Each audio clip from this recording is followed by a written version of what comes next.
وہ ناک پونچھتی ہوئی الگ ہوئی۔ کیا ہوا ہے پھر؟ کیوں اداس ہو؟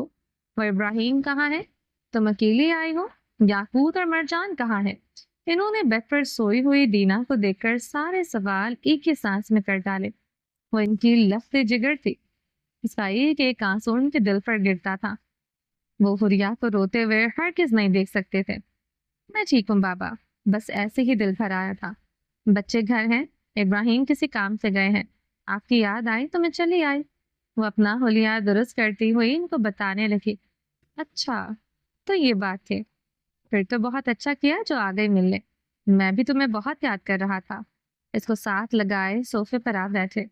حلیہ کچھ دیر یوں ہی ان کے کندھے سے سر ٹکائے بیٹھی رہی۔ بابا، کچھ دیر بعد اس کی گھٹی گھٹی سے آواز آئی، بولو بابا کی جان۔ انہوں نے اس کا کندھا سہلایا۔ بابا، اگر کوئی اپنا ہمیں دھوکہ دے رہا ہو تو کیا کرنا چاہیے؟ اس نے ہوا میں گھورتے ہوئے بوجھل دل کے ساتھ پوچھا۔ دھوکہ کبھی بھی ایک دن یا ایک لمحے میں نہیں دیا جاتا حریہ، یہ ایک مکمل پروسیس ہوتا ہے جس میں پلاننگ شامل ہوتی ہے، اور دھوکہ دینے والے کے پاس ایسے ہزاروں لاجک ہوتے ہیں جن سے وہ قائل کر لیتا ہے کہ وہ مجبور تھا۔ اب یہ آپ پر ڈیپینڈ کرتا ہے کہ آپ اس کو معاف کر دیتے ہیں یا پھر دوبارہ اعتماد کر لیتے ہیں۔ تو کیا معاف کر دینا اور اعتماد کر لینا ایک برابر نہیں؟ اس نے حیرت سے سر اٹھا کر ان کا چہرہ دیکھا۔ وہ ہلکا سا مسکرائے۔ نہیں، معاف کر دینا الگ بات ہے اور دوبارہ سے بھروسہ کرنا الگ چیز ہے۔ وہ مسکرا کر اس کے سر پر ہاتھ رکھتے بولے، تو کیا کرنا چاہیے، معاف یا بھروسہ؟ معاف اس کو کریں جو گلٹی ہو، جس کو اپنے کیے پر شرمندگی ہو، وہ دوبارہ سے آپ کا اعتبار جیت لے گا۔ اس طرح آپ کا اس پر خود بخود بھروسہ قائم ہو جائے گا۔ یعنی میں معاف کر دوں؟ حریہ نے ایک آس سے پوچھا۔ ہاں، مگر بھروسہ اس کو خود جیتنے دو۔ بھروسہ کمایا جاتا ہے۔ انہوں نے اس کے سر کا بوسہ لیا، مگر حریہ کے دل کا بوجھ ہنوز قائم تھا۔ ڈنر ریڈی ہے، ہم دونوں باپ بیٹی ساتھ کھانا کھائیں گے، ٹھیک ہے؟ انہوں نے شفقت سے کہا تو حریہ نے اس بات میں سر ہلا دیا۔ اس ریزروٹ کے آس پاس سمندر کی لہروں میں ارتعاش سا پیدا ہو رہا تھا۔ نیلے پانیوں کا سمندر رات کی تاریکی میں سیاہ ہو چکا تھا، مگر آسمان پر چمکتے چاند ستاروں کے نور نے اس پانی کو مکمل تاریک نہیں ہونے دیا تھا۔ سمندر کے پانی میں نظر آتا وہ چاند ہر لہر کے ساتھ ساتھ لہراتا جاتا تھا۔ وہ ہچکولے کھاتا چاند اس وقت کشمکش میں تھا۔ وہ اس وقت ان لہروں کی رحم و کرم پر تھا جس کو ہر آتے لمحے کے ساتھ ہلا کر رکھ دیتی تھی۔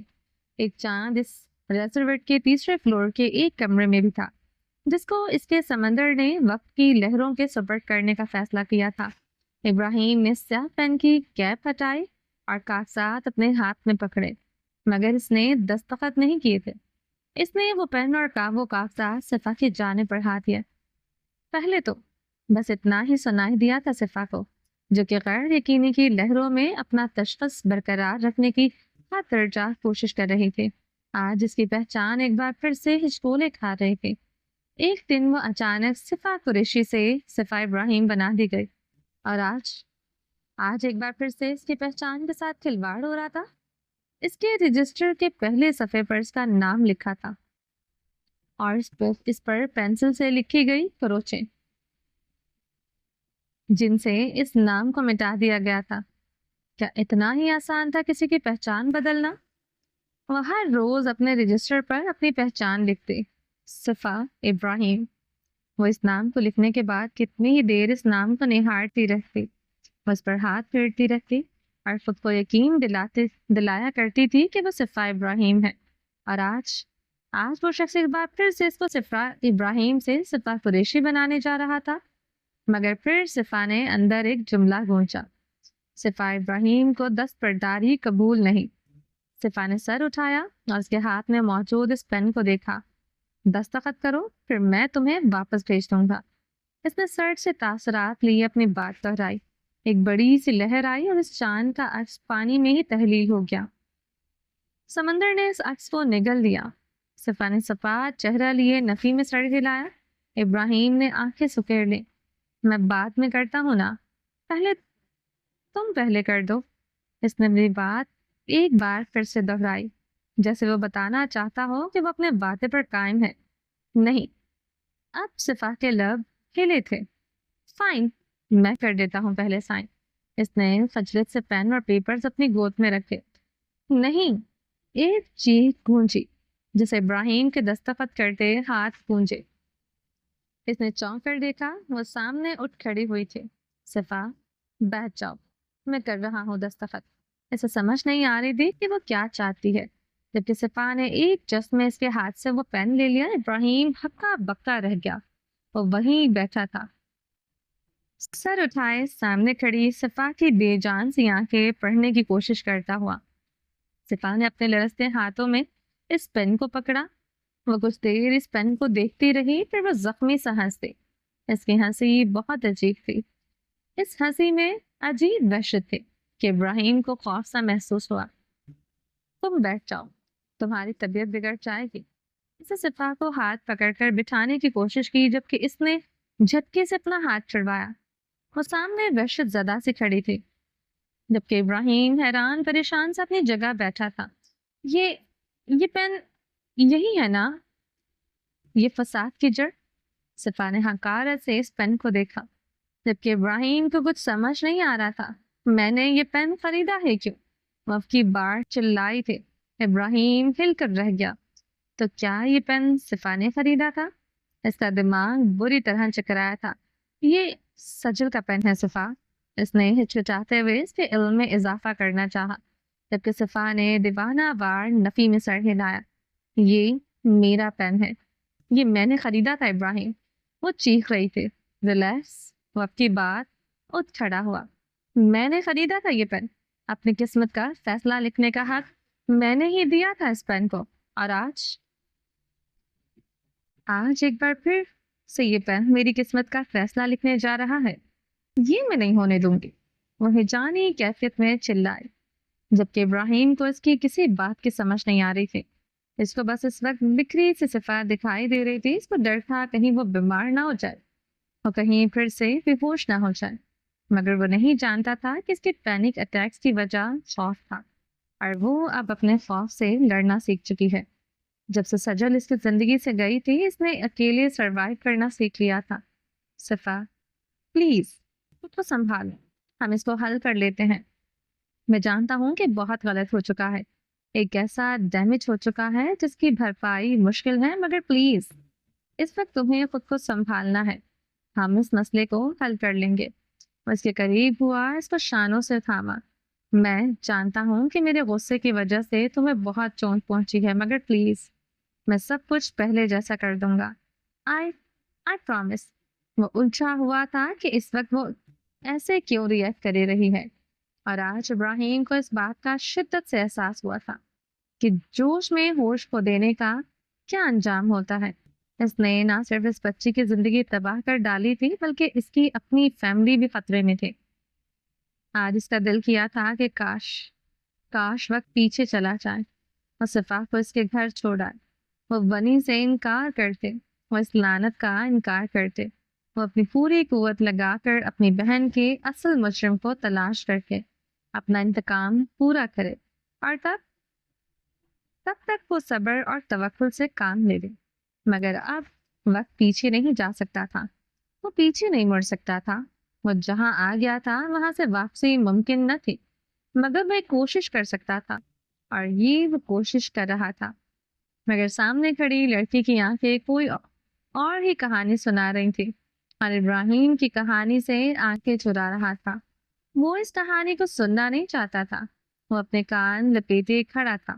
وہ اس کی کہانی میں کوئی کردار نبھانے کو تیار نہ تھا. ایک عورت کی نگاہ میں کیا ہے یہ مرد بخوبی جانتا ہے. وہ اگر انجان ہے تو وہ جھٹلا رہا ہے، وہ خود سے لڑ رہا ہے اور اس کا انکار کر رہا ہے. وہ بھی جھٹلا رہا تھا کہ صفا ایسا نہیں کر سکتی، وہ اس کے ساتھ رہنے کی بات نہیں سوچ سکتی. مگر وہ کب تک جھٹلا سکتا تھا؟ مجھے نہیں، اب کچھ بھی پہلے جیسا نہیں ہو سکتا ابراہیم. مجھے اب اپنی شناخت کے ساتھ مزید کوئی کھلواڑ منظور نہیں. وہ اپنا سر پکڑ کر چلائی، اور پھر اس نے ابراہیم کا گریبان پکڑا. اس نے اچنبے سے اپنے گریبان پر اس کی گرفت دیکھی. جب جس کا دل چاہتا ہے آ کر میری پہچان بدل دیتا ہے. میں صفا قریشی تھی. پھر مجھے ایک ہی رات میں صفا ابراہیم بنا دیا گیا، اور اب آ کر آپ کہہ رہے ہیں کہ میں واپس چلی جاؤں، پھر سے صفا قریشی بن جاؤں؟ نہیں، ایسا نہیں ہوگا ابراہیم۔ صفا کی آنکھوں میں سرخی اتر آئی تھی۔ ابراہیم نے دماغ میں دھماکے ہوئے تھے۔ وہ کیا کہہ رہی تھی؟ اب وہ اپنی آنکھوں میں درج اپنی کہانی اپنی زبانی سے ادا کر رہی تھی۔ وہ اس کہانی میں ابراہیم کو مرکزی کردار بنا رہی تھی۔ اس کا دماغ شل ہوا، مگر پھر اس نے ایک جھٹکے میں اپنا گریبان چھڑوایا اور ایک قدم پیچھے ہو کر کھڑا ہوا۔ صفا، پاگل ہو گئی ہو؟ ابراہیم نے اس کی آنکھوں میں دیکھنے کی صحیح کی، مگر صفا کی آنکھوں میں جو تپش تھی وہ اس کو اس سے نظریں نہیں ملانے دے رہی تھی۔ لہروں کا شور مسلسل برپا تھا، چاند کا عکس مسلسل ہچکولے کھا رہا تھا۔ وہ عکس اپنی پہچان برقرار رکھنے کی بھرپور کوشش کر رہا تھا۔ کھانا کھانے کے بعد حریہ واپس چلی گئی تھی۔ اس نے فوراً اپنے بابا کو اس بارے میں بتانے کا ارادہ ترک کر دیا تھا۔ اس کو ابھی اس کے بارے میں مزید سوچنا تھا، پھر اس کو کوئی ٹھوس ثبوت بھی چاہیے تھا جس سے وہ ابراہیم کو یہ سب کرنے سے روک سکتے۔ مگر ایک بات اس نے طے کر لی کہ وہ اس بارے میں ابراہیم سے کوئی بات نہیں کرے گی، کیونکہ ابراہیم نے اس کو اندھیرے میں رکھا تھا، اور وہ بھی اب حق نہیں رکھتا یہ جاننے کا کہ حریہ کیا سوچ رہی ہے۔ رحمان کرداوی اپنی اسٹڈی میں تھے۔ وہ آج اپنی کرسی کی پشت سے ٹیک لگائے آنکھیں سکیڑے یوں ہی ہوا میں گھور رہے تھے۔ ان کے سامنے منصور عباس بیٹھا تھا۔ سر، کیا ہوا؟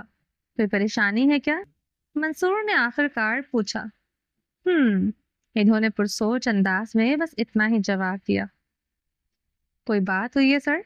منصور ان کا پرانا وفادار تھا، اس لیے وہ اس سے ہر بات شیئر کر لیا کرتے تھے۔ آج بھی وہ الجھے سے بیٹھے تھے۔ منصور، حریہ آج پریشان تھی۔ میں نے اس کو اس طرح کبھی نہیں دیکھا۔ آج اس کے اعتماد کو کسی نے ٹھیس پہنچائی ہے۔ وہ ہوا میں گھورتے ہوئے بول رہے تھے۔ سر، ہو سکتا ہے اس کی ابراہیم سے لڑائی ہوئی ہو، اور لڑکیاں ایسی ہی ہوتی ہیں، نازک سی۔ ذرا سی شوہر سے لڑائی ہو تو بڑی دل برداشتہ ہو جاتی ہیں، اور پھر اگلے ہی دن سب بھول بھال جاتے ہیں۔ یہ رشتہ ایسا ہی ہے سر۔ تم شاید صحیح ہوتے منصور اگر وہ کوئی عام لڑکی ہوتی، مگر وہ حریہ ہے۔ میں اس کو جانتا ہوں، میں اپنی حریہ کو جانتا ہوں۔ وہ کوئی نازک مزاج عام سے ٹین ایج لڑکی نہیں ہے۔ وہ ایک 30 سالہ میچور وومن ہے جس کی 3 اولادیں ہیں۔ اس نے اپنی شادی کی کامیابی کی مثال قائم کی ہے، مگر آج مجھے کچھ مختلف لگا ہے۔ اس کی آنکھوں کی وہ پراعتمادی قائم نہیں رہی تھی، وہ بکھری سی ہوئی تھی۔ جس نے بھی اس کے اعتماد کو، اس کے اعتبار کو ٹھیس پہنچائی ہے، وہ اس کے دل کے بہت قریب ہے۔ رحمان کرداوی نے اپنی بات مکمل کی۔ سر، جہاں تک مجھے علم ہوا ہے، حریہ کی زندگی میں بس 2 ہی لوگ ہوئے ہیں جو اس قدر قریب ہیں، ایک آپ اور دوسرا ابراہیم۔ اگر اس کا دل آپ نے نہیں دکھایا تو یقیناً ابراہیم ہی ہے۔ مجھے یہی لگتا ہے، مگر ابراہیم، انہوں نے آنکھیں چھوٹی کی، وہ ایسا نہیں کر سکتا۔ تم ایک کام کرو، اچانک سیدھے ہو کر بیٹھے۔ حسن اور آج کل کیا کر رہا ہے؟ حسن وہ آج کل کیا کر رہا ہے؟ کیا وہ حریہ سے ملا تھا؟ مجھے کہیں نہ کہیں حسن پر شک ہو رہا ہے۔ یقیناً حریہ کا دل دکھانے والا وہی ہے۔ انہوں نے ٹیبل پر دونوں کوہنیاں ٹکا دی۔ جی بہتر سر، مگر وہ بس اپنا کاروبار کر رہا ہے۔ آج کل مصر میں اس کے زیادہ تر امپورٹ ایکسپورٹ والے بزنس پر ہی توجہ ہے، مگر پھر بھی میں پتہ کرواتا ہوں۔ منصور نے ان کو تسلی دی۔ صفا، سائن کرو۔ ابراہیم نے اپنی ہمت جمع کر کے اس سے کہا۔ وہ جو سامنے بکھری سی حالت میں کھڑی تھی۔ نہیں کروں گی میں سائن۔ میں اب اس رشتے سے دستبردار نہیں ہوں گی ابراہیم۔ وہ پھر سے چلائے۔ تم پاگل ہو گئی ہو؟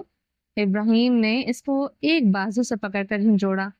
اور جس کام کو چند منٹوں کا کھیل سمجھ رہا تھا، وہ اس کے لیے اتنا پیچیدہ ہو جائے گا، اس کے وہم و گمان میں بھی نہ تھا۔ ہر چیز آپ کی مرضی سے نہیں ہوگی ابراہیم گورسی۔ صفا نے آنکھوں میں انگارے لیے اس کی آنکھوں میں دیکھا۔ کوہ طور کا وہ سرمئی پتھر آج کسی آتش فشاں کی طرح دہک رہا تھا، جو سب کچھ جلا کے راکھ کر دینے کے لیے تیار تھا۔ کیا آپ کو لگتا ہے کہ جب آپ چاہیں گے کسی لڑکی کا نام اپنے نام کے ساتھ جوڑ لیں گے اور جب چاہیں گے اس کو مٹا دیں گے؟ نہیں، ایسا نہیں ہوگا۔ اس کی آنکھوں میں دیکھ رہی تھی۔ اس کا ایک بازو ابھی تک ابراہیم کی مضبوط گرفت میں تھا۔ ابراہیم کی انگلیاں اس کے جلد پر نشان چھوڑ رہی تھی، مگر اس کو پرواہ نہیں تھی۔ اس کا دل اور اس کی روح جل رہے تھے۔ وہ اس جلن کے سامنے ان انگلیوں کے دھسنے کی تکلیف کچھ بھی نہیں تھی۔ صفا، اب کی بار اس نے جھٹکا دے کر اس کو مزید قریب کیا۔ زیادہ اوور ریئیکٹ کرنے کی ضرورت نہیں ہے۔ یہ طے تھا، یہ پہلے سے طے تھا کہ جب میں اپنا انتقام پورا کر لوں گا تب میں تمہیں آزاد کر دوں گا۔ اس لیے اس فضول ڈرامے بازی کی اب کوئی ضرورت نہیں ہے۔ اس کے چہرے پر پکار رہا تھا۔ وہ اب اپنا آپا کھو رہا تھا۔ وہ چھٹانگ بھر کی لڑکی آج ابراہیم گورسی کو بولنے تک نہیں دے رہی تھی۔ اس نے ذرا سا کمزور پہلو کیا دکھایا، وہ تو اپنے آپ کو شیرنی سمجھنے لگ گئی۔ ابراہیم کو اب اس پر غصہ آنے لگا۔ نہیں طے تھا۔ کس نے کہا؟ کس نے کیا طے؟ طے وہ چیز ہوتی ہے جس میں ایک سے زیادہ لوگوں کی رضامندی ہوتی ہے، اور آپ نے مجھ سے ایسی کوئی بات طے نہیں کی تھی۔ میں ایسی کسی بات میں شامل نہیں تھی۔ میں بس ایک چیز میں شامل تھی اور وہ تھا نکاح۔ ابراہیم کا دماغ ایک لمحے کو شل ہوا۔ وہ بھی میری مرضی سے ہی ہوا تھا۔ اس نے صفا کو جتایا۔ مگر اب طلاق آپ کی مرضی سے نہیں ہوگی۔ اس نے فوراً جواب دیا۔ کیا تمہیں لگتا ہے کہ تم مجھے طلاق دینے سے روک سکتی ہو؟ نہیں روک سکتے، مگر میں اس میں شامل نہیں ہوں گی۔ اگر نکاح کر کے آپ پچھتا رہے ہیں تو میری مرضی کے خلاف طلاق دے کر آپ میرے دوہرے مجرم ٹھہریں گے ابراہیم گورسی۔ وہ اتنا بوجھ لے کر آپ جئیں گے کیسے؟ کیا آپ اتنا بوجھ اپنے سینے پر برداشت کر سکتے ہیں؟ اس نے ابراہیم کے سینے پر انگلی سے دباؤ دیا۔ وہ لڑکی آج ابراہیم کو حیران کر رہی تھی، کیونکہ وہ صفا نہیں تھی۔ وہ کمزور بنی میں آئی صفا نہیں تھی۔ وہ ایک عورت تھی جو اپنی زندگی کے اہم ترین فیصلے کا اختیار کسی کو یوں ہی دینے کا انکار تھی۔ اس کو زبردستی ایک رشتے میں باندھ دیا تو کیا تھا، مگر وہ آج ایک بار پھر سے اپنے ساتھ زبردستی کرنے کا حق نہیں دے رہی تھی۔ وہ آج ڈٹ گئی تھی، اپنے حق کے لیے، اپنے رشتے کے لیے۔ دیکھو لڑکی، اس کی شربتی آنکھوں کے شعلے جل اٹھے تھے۔ یہ سب ہونا ہی تھا، تمہیں واپس جانا ہی تھا۔ تم جانتی ہو کہ میرا ایک خاندان ہے اور اس میں تمہاری کوئی جگہ نہیں ہے۔ یہ سب اس وقت سوچنا تھا جب مجھے میرے باپ کے گھر سے اپنی ملکیت سمجھ کر گھسیٹ کر لے آئے تھے۔ بات کو بڑھاوا مت دو لڑکی۔ وہ آج صفا سے ایک بار پھر سے لڑکی بن گئی تھی۔ دے دن طلاق، اس کے الفاظ گونجے، مگر اس کے چہرے کے تاثرات الگ تھے۔ وہاں ایک چیلنج تھا، اور اس چیلنج نے ابراہیم کو خوفزدہ کر دیا تھا۔ دے دیں طلاق، میں کبھی معاف نہیں کروں گی آپ کو۔ اس نے عطل لہجے میں فیصلہ سنایا۔ کیا آپ کے اندر حساس ابراہیم جو بقول آپ کے آج بھی زندہ ہے، وہ اس چیز کا بوجھ اٹھا پائے گا؟ کیا وہ میری ٹوٹے دل سے نکلی سسکیاں اور آہو بکا کو افورڈ کر سکتا ہے؟ وہ آج اس کی کمزوریوں کو اس کے منہ پر مار رہے تھے۔ واقعی کبھی بھی اپنی کمزوری کسی کے سامنے ظاہر نہیں کرنی چاہیے، خواہ آپ کسی بھی حالت میں ہوں، کسی بھی درد سے گزر رہے ہوں۔ اپنا کمزور پہلو کبھی کسی پر آشکار مت کریں۔ آپ نہیں جانتے، جس لمحے آپ کا حبیب ہے وہ اگلے ہی لمحے آپ کا دشمن بن کھڑا ہو جائے۔ پھر آپ کو ہرانے کے لیے اس کو کسی ہتھیار کی ضرورت نہیں پڑے گی۔ آپ کی وہ کمزوری جسے آپ نے اپنے کمزور لمحوں میں ظاہر کر دیا، وہ کافی ہوگی آپ کو ختم کرنے کے لیے۔ آج ابراہیم بھی پچھتایا تھا، وہ اپنی کمزوری ظاہر کر کے پچھتا رہا تھا۔ ابراہیم کہ اس کے بازو پر گرفت ڈھیلی پڑ گئی تھی۔ وہ ایک قدم پیچھے ہٹا اور وہ ایک بار تو لڑکھڑایا تھا۔ صفا نے اس کی حالت دیکھی تو اس کا دل ہزاروں ٹکڑوں میں بکھرا تھا۔ سمندر کی لہروں میں ٹھہراؤ آیا تھا، اب وہاں چاند کا لرزتا ہوا عکس ٹھہر رہا تھا۔ وہ اپنی بقا کی جنگ لڑ رہا تھا اور سمندر کی لہریں اب تھم رہی تھیں۔ چاند کا عکس ایک بار پھر سے واضح ہوا تھا۔ کیوں کر رہی ہو یہ سب؟ وہ پیچھے ہٹا اور صفا پر ڈھہ گیا۔ صفا بت بنے کھڑی رہی۔ ابراہیم کا دم گھٹنے لگا۔ اس نے اپنی ٹائی ڈھیلی کی۔ کیوں کر رہی ہو؟ وہ بھاری ہوتی سانس کے ساتھ پوچھ رہا تھا۔ کیوں ذلیل کر رہی ہو مجھے؟ کیوں مجھے اذیت دے رہی ہو؟ کیا میرا جرم اتنا بڑا تھا؟ وہ مسلسل اپنی ٹائی ڈھیلی کر رہا تھا، اور پھر آخری بات اس نے